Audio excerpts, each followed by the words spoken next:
Okay, so this is going to be the presentation of the CSCI 4050U final project done by Ava and I. I'm Dennis. I'm going to be recording the video. Our subject of our project was on the creation of a neural network to predict fluid flow values of a 3D model.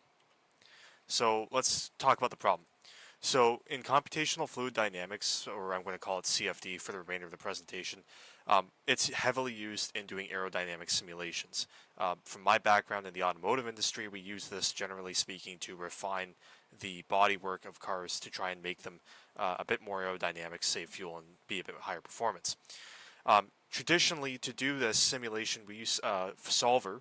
In the case of what we were using OpenFOAM, which is an open source solver, and these solvers basically run millions upon millions of iterations of Navier-Stokes equations, which simulate the flow of air over an object.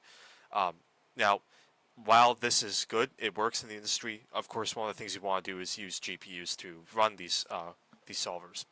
But there's a limitation here, which is basically that there is no CUDA support for any major solvers available right now. So in this study, what we're going to explore is whether or not we can use neural networks to predict values like aerodynamic pressure given a certain velocity and 3D model. Can we basically simulate what the pressure of that model will be? So the scope of this project is mainly on looking at aerodynamic pressure values using neural networks. We're not really going to try and make a full solver recreation using a neural network. We're only going to be focusing on one type of value, that being pressure. We're going to take the output from CFD solvers simulating the Ahmed body, which is a conventional automotive industry 3D model used mainly in research. It's seen here in the photo. So what we're essentially going to do in our project is we're going to yaw it, this model in a simulation domain at 0 degrees, which as you can see is here in that image, as well as 15, 30, and 45 degrees. The idea being that we're going to generate a large data set of CFD output data, which we can then train a model on. So some data sets are generated for CFD simulations, but they generally are there to validate results, which means that the format that they are in is not very helpful for trying to train a neural network. So we made our own model. I drew up the Ahmed model in FreeCAD, drew up a domain representing a wind tunnel, subtracted the Ahmed model from that domain, which creates a volume differential, and then simulated airflow at 40 meters a second across that model as it was yawed at 0, 15, 30, and 45 degrees. This produced a very large data set of residual values, which was then exported in a time series to CSV format using a Python script we wrote. So to make the neural network, this was mainly something that Ava worked on. The neural network is a fully connected feed-forward architecture. It has 4 hidden layers and uses the tanh activation function. It's a multi-layer perceptron model, by the way. What it essentially does is maps normalized CFD inputs to 4-dimensional outputs. Again, this generally speaking, we're looking at the velocity in the x, y, and z directions, as well as the pressure value. The model contains around 42,000 parameters and is trained with the atom optimizer of 0.001, with a batch size of 512 and the cosine annealing schedule over 20 epochs. So for training configuration, we use a batch size of 512 over 20 epochs. Again, the batch size was chosen really because the amount of data we were working with was such that we needed to try and scale down the batch size just to get some kind of an output. For the test loss for our model evaluation was 0.0913, so we have pretty good accuracy. Again, with CFD, oftentimes accuracy is something that we can sort of trade away when we're doing iterative work. So much of the process of actually using CFD simulation results is to optimize an object. So oftentimes we're not looking necessarily for exact accuracy of the real world. We're looking to see, okay, if we make some kind of change here or there, what kind of a difference are we going to get? And this is where using the machine learning model rather than an actual solver can come in really handy, because it's much faster to run a machine learning model over a set of inputs and try and get some predicted output than it is to actually run the simulation with the solver. So to visualize some of the predictions we've got here, so we produce these graphs. What these essentially are showing are the predicted velocity and pressure. As you can see, one of the problems with using Matplotlib is that when we're doing a 2-dimensional visualization, it doesn't necessarily show a huge amount of detail as to where the various pressure differentials are. But what we were able to do is look at, okay, we can see the definition of the body, which is, of course, the first thing. We need to make sure that the point cloud is able to visualize a body.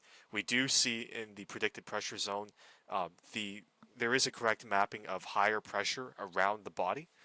But as we finish up this presentation, I will then loop into a second video where we show the pressure visualization over a three-dimensional representation of the data set in ParaView, which does a much better job of showing off what the result of this model was.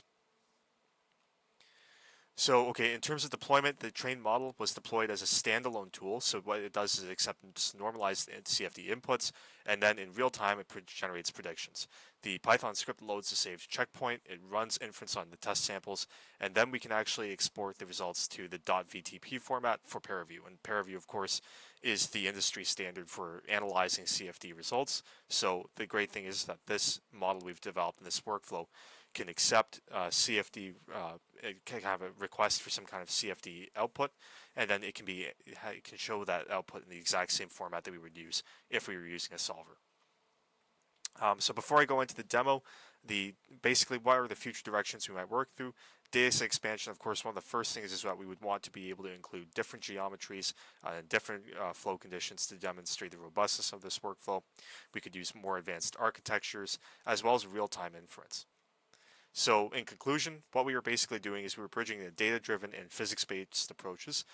Neural networks demonstrate great potential in accelerating CFD predictions and enabling faster simulations because, again, it is much faster to run a machine learning model to optimize some kind of aerodynamic body than to run the CFD solvers. So now that we've gone through the presentation, what I will now do is splice in the video of looking at the ParaView output, and I think that does a really good job of demonstrating how our system is basically able to work and how it's able to predict based off of some inputs.